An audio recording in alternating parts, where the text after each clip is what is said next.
ദിലീപിനെ വിശ്വസിക്കുന്ന ആളുകൾക്ക് ദിലീപിൻ്റെ ജീവിതത്തിൽ എന്താണ് സംഭവിച്ചതെന്ന് അറിയാൻ ഭയങ്കര ആകാംക്ഷയുണ്ട്. ശരിക്കും എന്താണ് ദിലീപിൻ്റെ ജീവിതത്തിൽ സംഭവിച്ചത്? ഇല്ല, എൻ്റെ ജീവിതത്തിൽ പലപ്പോഴും ഞാൻ ഇതുവരെ ആരോടും ഒന്നും സംസാരിച്ചിട്ടില്ലല്ലോ.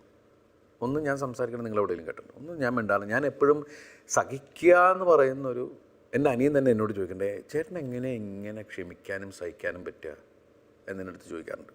നാദൃശ് എൻ്റെ അടുത്ത് ചോദിക്കാറുണ്ട്, നിൻ്റെ ക്ഷമ. കാരണം അവർ പറഞ്ഞു ഇവർ പറഞ്ഞു എന്നുള്ളതൊന്നും നമ്മളെ ബാധിക്കുന്നില്ലെന്ന് വിശ്വസിച്ചുകൊണ്ടിരിക്കുന്ന ഒരാളാണ് ഞാൻ. കുറേ മഞ്ഞപ്പത്രങ്ങൾക്ക് അവർക്ക് ജീവിക്കാൻ വേണ്ടിയിട്ട് ഓരോ കാര്യങ്ങൾ ഉണ്ടാക്കുന്നു എന്ന് പറയുമ്പോൾ ഞാനത് മൈൻഡ് ചെയ്യാറില്ല. പക്ഷേ ഈ അടുത്ത കാലത്ത് അതിലെ കുറേ കാര്യങ്ങൾ ജനങ്ങൾ വിശ്വസിക്കുന്ന രീതിയിലാണ് അടിച്ചേൽപ്പിച്ച് കളഞ്ഞത്. ഇതുവരെ ഞാനൊന്നും സംസാരിച്ചിട്ടില്ല. ഇതന്ന് കേട്ടപ്പോൾ ശരിക്കും തോന്നിയത് നല്ല ദേഷ്യമായിരുന്നു. ഇത്രയും വലിയൊരു കുറ്റത്തിന് കോൺസ്പിറസി പ്ലാൻ ചെയ്തിട്ട്, അല്ലെങ്കിൽ ഗൂഢാലോചന പ്ലാൻ ചെയ്തിട്ട് അത് പറയാണ് എനിക്ക് ഭയങ്കര ക്ഷമയാണ്. ഇതൊക്കെ കേൾക്കുമ്പോൾ ആർക്കാണ് ശരിക്കും ദേഷ്യം വരാത്തത്? പക്ഷേ ലുക്കിംഗ് ബാക്ക് ഇൻ റെട്രോസ്പെക്ട് ഇന്ന് കേൾക്കുമ്പോൾ ശരിക്കും പറഞ്ഞാൽ ഈ മനുഷ്യൻ എന്തോരം കഷ്ടപ്പെട്ട് എന്തോരം വിഷമത്തിലൂടെയും എന്തോരം മെൻ്റൽ സ്ട്രഗിൾസ് കൂടെയും ശരിക്കും പോയിട്ടുണ്ടാവും എന്ന് ഇപ്പം തോന്നുന്നു. ശരിക്കും മലയാളി സമൂഹം ഇന്നും ഒരു തരത്തിലെ ഡിനായലിലാണ്. നമുക്ക് ഇത്രയും നല്ലൊരു വിധി, 1700 പേജോളം നീളുന്ന ഒരു വിധി നമ്മുടെ കയ്യിലുണ്ടായിട്ട് പോലും നമുക്ക് സത്യം അല്ലെങ്കിൽ എന്താണോ നമ്മുടെ മുന്നിലുള്ള ഫാക്ട്സ് അത് അംഗീകരിക്കാൻ മലയാളികൾ അല്ലെങ്കിൽ ഒരു വലിയ ഒരു പോപ്പുലേഷൻ മലയാളികൾ ഇന്നും തയ്യാറല്ല. നമുക്കിപ്പോഴും ദിലീപാണ് ഇതിൻ്റെ പിന്നിൽ എന്ന് തന്നെ വിശ്വസിക്കാനാണ് നമ്മൾ ആഗ്രഹിക്കുന്നത്. പക്ഷേ നമ്മൾ അറിഞ്ഞ കാര്യങ്ങളും നമ്മൾ അറിയാതിരുന്ന കാര്യങ്ങളും തമ്മിൽ വലിയൊരു വ്യത്യാസം, ഒരു ഡിഫറൻസ് ഉണ്ട്. അത് നമ്മൾ കാണണം. നമ്മളെപ്പോഴും അറിഞ്ഞത് എവിഡൻസ് എന്നും പറഞ്ഞ് പോലീസ് പ്രസൻറ്റ് ചെയ്ത കുറച്ച് കാര്യങ്ങളാണ്.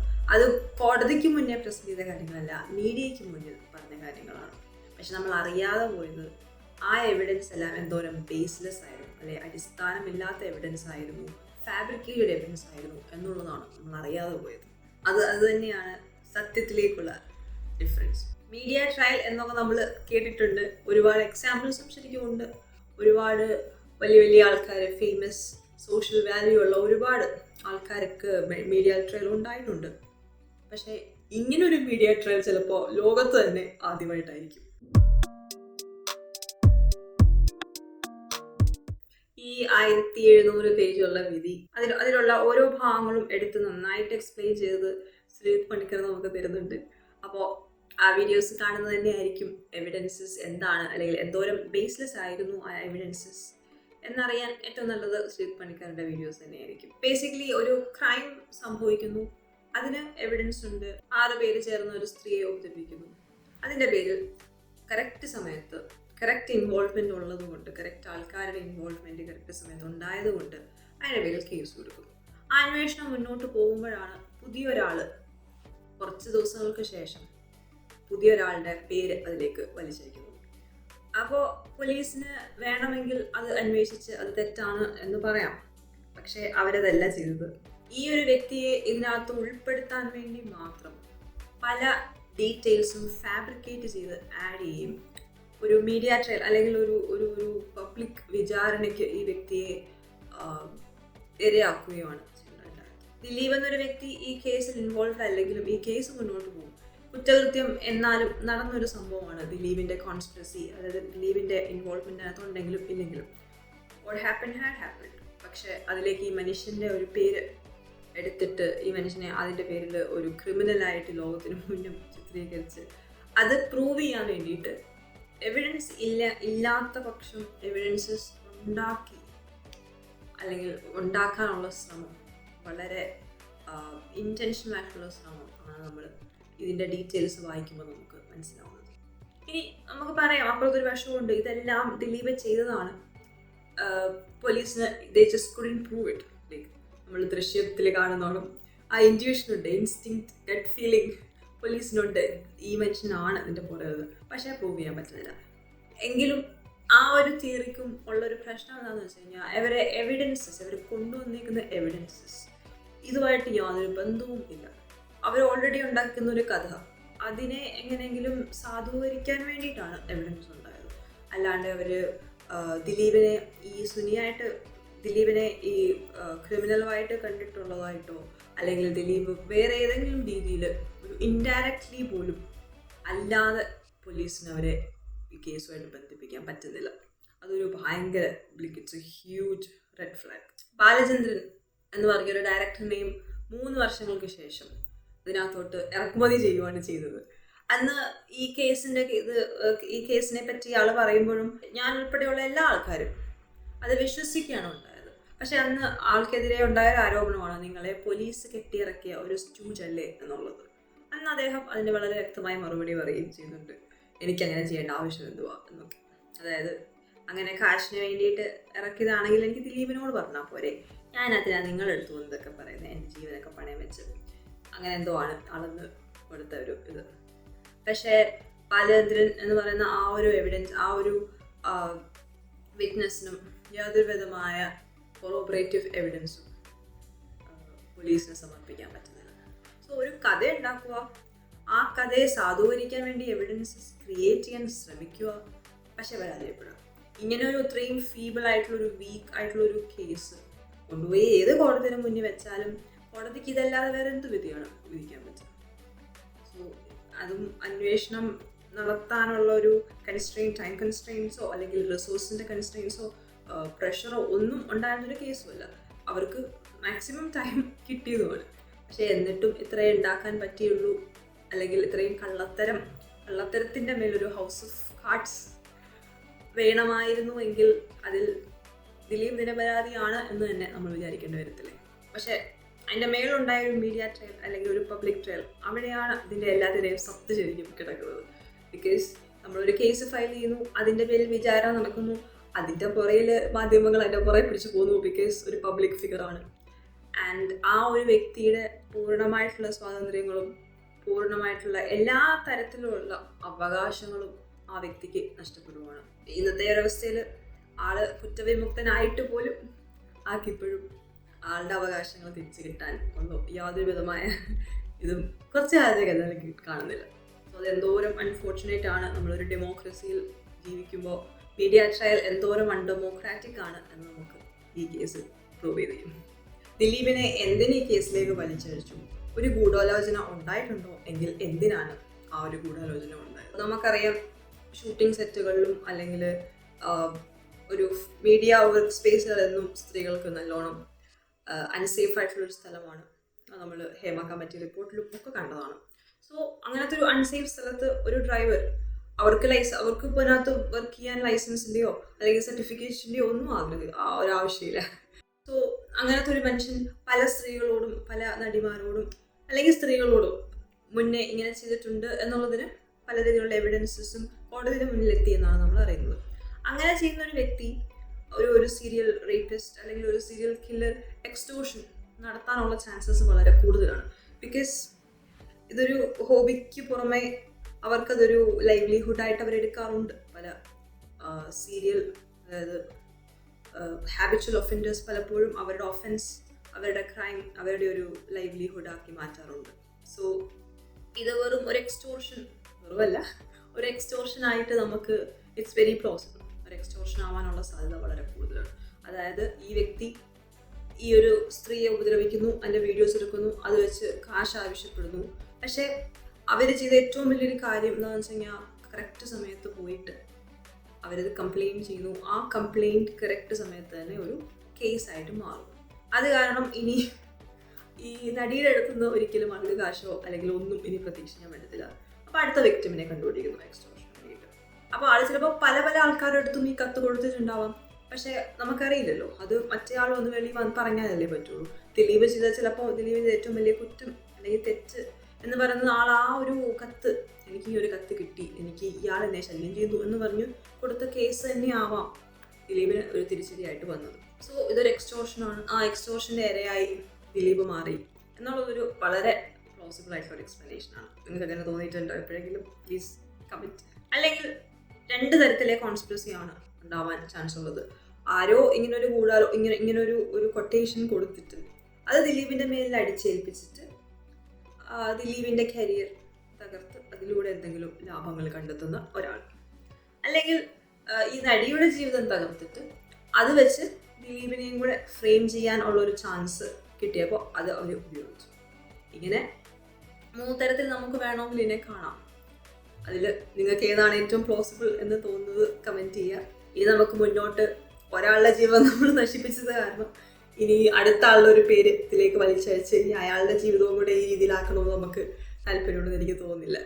സോ എവിഡൻസ് എന്താണോ അല്ലെങ്കിൽ നമുക്കറിയാവുന്ന ഫാക്ച്വൽ കാര്യങ്ങൾ എന്താണോ അതിൽ വെച്ച് മാത്രം സംസാരിക്കുന്നതായിരിക്കും ഈ കേസിൽ ഇനി മുന്നോട്ട് നല്ലത്. പക്ഷേ ശരിക്കും നമ്മൾ ചിന്തിക്കുവാണെങ്കിൽ ആരും ദിലീപ് എന്ന് പറഞ്ഞൊരു വ്യക്തിയുടെ സൈഡ് കേട്ടിട്ടേയില്ല. നമുക്ക് ആർക്കും കേൾക്കാൻ യാതൊരു താല്പര്യവും ഉണ്ടായില്ല. ബിക്കോസ് കേട്ട പാടെ അല്ലെങ്കിൽ ചിലപ്പോൾ ദിലീപിൻ്റെ ചില സ്വഭാവ സവിശേഷതകൾ കൊണ്ടും അല്ലെങ്കിൽ ആളുടെ മുന്നിലുള്ള ആളുടെ പ്രയർ ബിഹേവിയേഴ്സ് കൊണ്ടായിരിക്കാം ചിലപ്പോൾ നമ്മൾ അങ്ങ് തീരുമാനിച്ചു, അല്ലെ നമ്മൾ വിശ്വസിക്കുന്ന ആൾക്കാർ പറഞ്ഞതുകൊണ്ട് പോകാം, നമ്മൾ തീരുമാനിച്ചു ദിലീപ് കുറ്റവാളിയാണ് എന്ന്. സോ നമ്മൾ ഒരിക്കലും ദിലീപിൻ്റെ സൈഡ് കേട്ടിട്ടില്ല. ശരിക്കും മലയാളി സമൂഹം ഒന്നടങ്കം ദിലീപിൻ്റെ അടുത്ത് മാപ്പ് ചോദിക്കേണ്ട ഒരു കാര്യമാണിത്, മാധ്യമങ്ങൾ പ്രത്യേകിച്ച്. പക്ഷേ നമ്മുടെ ഈഗോ സമ്മതിക്കുമെന്ന് തോന്നില്ല അല്ലേ. അതുകൊണ്ടാണ് ഞാൻ ഈ വീഡിയോ ചെയ്തത്. ബിക്കോസ് എനിക്ക് അറ്റ്ലീസ്റ്റ് വളരെ വളരെ വിഷമമായ ഒരു കാര്യമാണ്. I am still very shocked ഇങ്ങനൊരു സംഭവം ഉണ്ടാവുന്നുള്ളൂ. പോലീസ് എവിഡൻസസ് എന്ന പേരിൽ മാധ്യമങ്ങൾക്ക് കുറേ കാര്യങ്ങൾ കൊടുത്തു. അത് മാധ്യമങ്ങൾ പറ അത് പബ്ലിഷ് ചെയ്തു, ഒന്നും നോക്കാതെ. എന്തെങ്കിലും ജെന്യുൻ ഫാക്ച്വാലിറ്റി ഉണ്ടോ എന്ന് ആരും അന്വേഷിച്ചില്ല. ഒരു ഓൾട്ടർനേറ്റീവ് തിയറി അന്വേഷിച്ച് ഒരു മാധ്യമങ്ങളും പോയില്ല. പോയവരുണ്ട്, അവരെയൊക്കെ നമ്മൾ സപ്രസ് ചെയ്തെടുത്ത് വെച്ച് പല പല പേര് വിളിച്ചിട്ട്. അപ്പോൾ അതാണ് ശരിക്കും ഉണ്ടായത്. മാധ്യമങ്ങളും പോലീസും കൂടെയാണ് നമ്മളെ ഇത്രയും അധികം തെറ്റിദ്ധരിപ്പിച്ചത്. ശരിക്കും അതിൽ മാധ്യമങ്ങൾ ശരിക്കും പറഞ്ഞാൽ ഇപ്പം നമ്മൾ വിചാരിക്കും എന്തിനാണ് ഈ മാധ്യമങ്ങളിലേക്ക് കേൾക്കാൻ പോകുന്നത്, ഇത്രയും കള്ളത്തരം വിളിച്ച് പറയാൻ വേണ്ടിയിട്ട് മാത്രം ഇരിക്കുന്നവരാണെങ്കിൽ. ദിലീപിൻ്റെ സിനിമകളിൽ ജെന്യുവനായിട്ടും സെക്സിസ്റ്റ് മിസോജിനിസ്റ്റിക് എലമെൻസ് ഉണ്ട്. അത് ആ സിനിമകൾ പലപ്പോഴും വളരെ ഒരു വൾഗർ രീതിയിലുള്ള ഒരു വയലന്റ് അഗ്രസീവ് നേച്ചർ കാണിക്കാറുണ്ട്, എസ്പെഷ്യലി ടുവേർഡ്സ് വിമൻ. അത് നമുക്ക് ഒരിക്കലും ഡിനൈ ചെയ്യാൻ പറ്റുന്നൊരു കാര്യമല്ല. ചിലപ്പോൾ എല്ലാവരും പറഞ്ഞോളാം ആളുടെ സ്റ്റൈൽ ഔട്ട്ഡേറ്റഡ് ആയതുകൊണ്ട് പുതിയ ജനറേഷൻസിനോ അല്ലെങ്കിൽ പുതിയ ജനറേഷൻ ഓഫ് ഫിലിം മേക്കിങ്ങിന് ഇത് വളരെ മോശപ്പെട്ട് തോന്നിയതാവാം. അല്ലെങ്കിൽ ജെനുവനായിട്ടും ആളുടെ ആറ്റിറ്റ്യൂഡ്സ് കാലക്രമേണ മാറി ആളൊരു മിസോജിനിസ്റ്റിക് സെക്സിസ്റ്റ് ഒരു സ്റ്റാറായിട്ട് അല്ലെങ്കിൽ ഒരു മെസ്സേജ് കൊടുക്കുന്ന ഒരാളായിട്ട് മാറിയിട്ടുണ്ടാവാം. പക്ഷേ അതിൻ്റെ അർത്ഥം ആൾ ഈ ക്രൈം ചെയ്തു എന്നല്ല എന്ന് നമുക്ക് പറയാൻ പറ്റത്തില്ല. ചിലപ്പോൾ എന്നെപ്പോലത്തുള്ള പല ആൾക്കാർക്കും ആളോട് ഇത്രയും ദേഷ്യം അല്ലെങ്കിൽ ആളത് ചെയ്തിട്ടുണ്ടാവും എന്ന് ശരിക്കും തോന്നാനുള്ളൊരു പ്രധാന കാരണം ആളുടെ സിനിമകൾ തന്നെയായിരുന്നു. ബിക്കോസ് തീംസ് വളരെ സിമിലർ ആയിരുന്നു ആളുടെ സിനിമകളിൽ പലപ്പോഴും. സ്ത്രീകളെ അടിച്ചമർത്തുക, സ്ത്രീകളെ മാനിപ്പുലേറ്റ് ചെയ്യുക, ഫിയർ ടാക്ടിക്സ് ഉണ്ടാക്കുക, അവരെ നമ്മുടെ വരുതിയിൽ കൊണ്ടുവരിക. ഇല്ലെന്നുണ്ടെങ്കിൽ you just do whatever like any abusive tactic that you can use. അവരെ ഒന്ന് പിടിയിലാക്കാൻ വേണ്ടിയിട്ട് എന്ത് ചെയ്യാനും തയ്യാറാവുന്ന ഒരു ഹീറോ പരിവേഷമാണ് പലപ്പോഴും ആളെടുത്തിട്ടുള്ളത്. സോ ആളൊരു പെർഫെക്റ്റ് വ്യക്തിയാണെന്നോ അല്ലെങ്കിൽ നമ്മൾ ഇനിയും ആളെ നിരുപാധികം നമ്മൾ ആളെ സപ്പോർട്ട് ചെയ്ത് ആളുടെ കൂടെ നിൽക്കണമെന്നോ ഒന്നുമല്ല.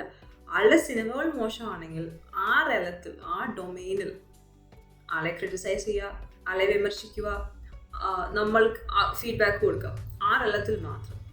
അല്ലാണ്ട് നമ്മളൊരു കേസ് ഫയൽ ചെയ്ത് അല്ലെങ്കിൽ ആളുടെ ഒരു പേഴ്സണൽ ലൈഫിലേക്ക് ചെന്ന് കയറി ഇടപെട്ട് ആളുടെ ഒരു ജീവിതം തകർത്താവരുത് കരിയർ ചോയ്സസിനെ നമ്മൾ ക്രിട്ടിസൈസ് ചെയ്യാം. അങ്ങനെയല്ലേ? സോ ഇവിടെ നമ്മൾ ഒരിക്കലും കാണാതെ പോവേണ്ടാത്ത ഒരു കാര്യമുണ്ട്. അതെന്ന് പറയുന്നത് പോലീസിൻ്റെ ഈഗോ ആണ്. നമ്മൾ പലപ്പോഴും പലയിടത്തും കേട്ടിട്ടുണ്ട്, പല സിനിമകളുണ്ട്. പക്ഷേ പോലീസിൻ്റെ ഈഗോ, അതായത് അവരുടെ തിയറി എങ്ങനെ പ്രൂവ് ചെയ്യുക, അതിൽ മാത്രമാണ് അവർ ഫോക്കസ് ചെയ്യുന്നത്. ഇത് ദിലീപ് ആയതുകൊണ്ടാണ് ഇടിച്ചു പിഴിഞ്ഞ് കൺഫെഷൻ ഉണ്ടാക്കി. ആക്ച്വലി ഹി ഓൾസോ കൺഫെസ് ചെയ്തായിരുന്നു ദിലീപ്. പക്ഷേ ഇടിച്ചു പിഴിഞ്ഞ് സൂപ്പാക്കി കൺഫെഷൻ നടത്തി അത് കോടതിയിൽ കൊണ്ടുപോയി. കോടതി അത് കാണുമ്പോഴത്തേക്കും നേരെ അത് ശ്രദ്ധിക്കാതെ, ബിക്കോസ് നല്ല അഭിഭാഷകരെ വെക്കാനുള്ള കാശൊന്നും ഈ ക്രിമിനൽസ് അല്ലെങ്കിൽ ഈ അക്യൂസിന് കാണത്തില്ല. അപ്പോൾ കോടതി പോലീസിൻ്റെ അല്ലെങ്കിൽ പ്രോസിക്യൂഷൻ സൈഡ് മാത്രമേ കേൾക്കുള്ളൂ. അവരത് കേട്ട് കുറ്റം ദേ ബിക്കം ദി കൾപ്രിറ്റ്. എന്നിട്ട് അവർ വർഷങ്ങളോളം ജയിലിൽ കിടന്ന് നരകയാതന അനുഭവിക്കുന്ന എത്ര പേരുണ്ടാവും എന്ന് നമുക്ക് ശരിക്കും പറഞ്ഞാൽ കണക്കെടുക്കാൻ പറ്റത്തില്ല. I feel. സോ അങ്ങനെയുള്ളൊരു വളരെ ഈഗോട്ടിസ്റ്റിക്കലായിട്ടുള്ള, വളരെ അഗ്രസീവ്, വളരെ വയലൻറ്റ്, വളരെ ക്രൂവൽ ആയിട്ടുള്ളൊരു പോലീസ് സിസ്റ്റമാണ് നമ്മുടെ നാട്ടിലുള്ളത് എന്നുള്ളത് വളരെയധികം ഭയാനകമാണ്. അതും കേരളം പോലത്തെ ഒരു സംസ്ഥാനത്ത് നമ്മളൊരു കംപ്ലൈൻറ്റുമായിട്ട് വന്നാലും നമുക്ക് തല്ല് കിട്ടാം, ലൈക്ക് ലിറ്ററലി നമ്മളെ അവിടെ ഫിസിക്കലി അബ്യൂസ് ചെയ്യാനുള്ള ചാൻസസ് തന്നെ വളരെ വളരെ കൂടുതലാണ്. സോ അതിന് ഒരു മാറ്റം ഇതിപ്പോൾ എല്ലായിടത്തും, എല്ലാ ഡെമോക്രസിയിലും മിക്കവാറും ഇത് സംഭവിക്കുന്നതാണ്. ബിക്കോസ് ഡെമോക്രസിയുടെ വെപ്പൺ അല്ലെങ്കിൽ നമ്മുടെ ഗാർഡിയൻ ഡോഗ്സ് എന്ന് പറയുന്നത്, നോ ഓഫൻസ്, ബട്ട് നമ്മുടെ ഗാർഡിയൻസ് എന്ന് പറയുന്നത് ഡെഫിനറ്റ്ലി പോലീസാണ്. സോ ദേ ഹാവ്, അവർക്ക് ഒരുപാട് പവർ ഉണ്ട്. അവർ പബ്ലിക്കിൽ, അതായത് സിവിലിയൻ, ഒരു ഡിസാംഡ് ആയിട്ടുള്ള സിവിലിയൻസിനെ പ്രൊട്ടക്റ്റ് ചെയ്യാനോ അല്ലെങ്കിൽ അവരെ നിയന്ത്രിക്കാനോ ഉള്ളൊരു ഫോഴ്സാണ് പോലീസ്. സോ ആ ഒരു ഫൈറ്റിംഗ് ഫീൽഡ് എന്ന് പറയുന്നത് വളരെ സ്ക്യൂഡാണ്. ബിക്കോസ് നമ്മളൊക്കെ വരുമ്പോൾ നമ്മുടെ കയ്യിൽ ഒരു ആയുധവും കാണാറില്ല, അവരുടെ ആയുധം കാണാറുണ്ട്, അല്ലെങ്കിൽ അവരിൽ പവർ ഉണ്ട്, നമ്മൾ പവർലെസ് ആണ്. സോ ആ ഒരു ഡൈനാമിക്സിൽ മിക്കവാറും ഇങ്ങനത്തെ കേസസ് ഒരുപാട് ഉണ്ടായിട്ടുണ്ട് ലോകത്തെല്ലായിടത്തും. പക്ഷേ ഈ കേരളത്തിൽ എനിക്ക് തോന്നുന്നത് കുറച്ച് കൂടുതലാണ് എന്ന് തോന്നിയിട്ടുണ്ട് പലപ്പോഴും. ഈ അടുത്ത് അതിനെപ്പറ്റി വളരെ വലിയൊരു വിഷയമായിട്ട് വന്നിട്ട് അതെവിടെയോ പോയി, ആരോ പൊഴുത്തി, അങ്ങനെ സംഭവിച്ചിട്ടുണ്ട്. സോ ഏറ്റവും കൂടുതൽ നമ്മൾ ഈ കേസിൽ നിന്ന് മനസ്സിലാക്കേണ്ടത്, ദിലീപിനെ പോലത്തുള്ള ഒരു സൂപ്പർ സ്റ്റാർ, 25 വർഷത്തോളം സിനിമ അടക്കി വെച്ചിരുന്നൊരു സൂപ്പർ സ്റ്റാറിനെ ഈ ഗതിയിലാക്കാൻ അവർക്ക് സാധിക്കുമെങ്കിൽ നമ്മളെപ്പോലത്തുള്ള സാധാരണക്കാരെ അവർക്ക് എന്ത് ചെയ്യാൻ പറ്റും? അതാണ് ഇവിടുത്തെ ഏറ്റവും വലിയ take away. And hats of two the judge. Because അവരങ്ങനെ ഒരു ഇത്രയും നന്നായിട്ട് ഇത് പഠിച്ച്, and of course defence lawyers പറയുന്നത് മാത്രമേ ജഡ്ജിന് കേൾക്കാൻ പറ്റത്തുള്ളൂ, ഡസൻറ്റ് മാറ്റർ. അപ്പോൾ ആ ഡിഫൻസ് ലോയേഴ്സിൻ്റെ വർക്കും അതുപോലെ തന്നെ ഈ ഒരു ജഡ്ജിൻ്റെ ഡിസേൺമെൻറ്റ്, ആ സത്യത്തിന് വേണ്ടിയുള്ള അവരുടെ ആ ഒരു ഫൈറ്റും, അത് നമ്മൾ ഒരിക്കലും കാണാതെ പോകാൻ പാടില്ല. ദിലീപിനൊരിക്കലും പൂർണ്ണമായിട്ടും നീതി കിട്ടുമെന്ന് എനിക്ക് വിശ്വാസമില്ല. പക്ഷേ കിട്ടിയ നീതി വളരെ വളരെ അമൂല്യവും വിലപ്പെട്ടതുമാണ്. സോ ഇത്രയാണ് എനിക്ക് ഇതിനെപ്പറ്റി പറയാനുള്ളത്. സോ ഇഷ്ടപ്പെട്ടെങ്കിൽ കമൻറ്റ് ചെയ്യുക, ആൻഡ് ആർക്കെങ്കിലും ഷെയർ ചെയ്യണമെങ്കിൽ ഷെയർ ചെയ്യുക, സബ്സ്ക്രൈബ് ചെയ്യുക. ഇതൊരു പുതിയ ചാനലാണ്, പക്ഷേ എനിക്കൊരു ഇംഗ്ലീഷ് ചാനലാണ്. സോ അടുത്ത വീഡിയോയിൽ കാണുന്നവരെ ബൈ.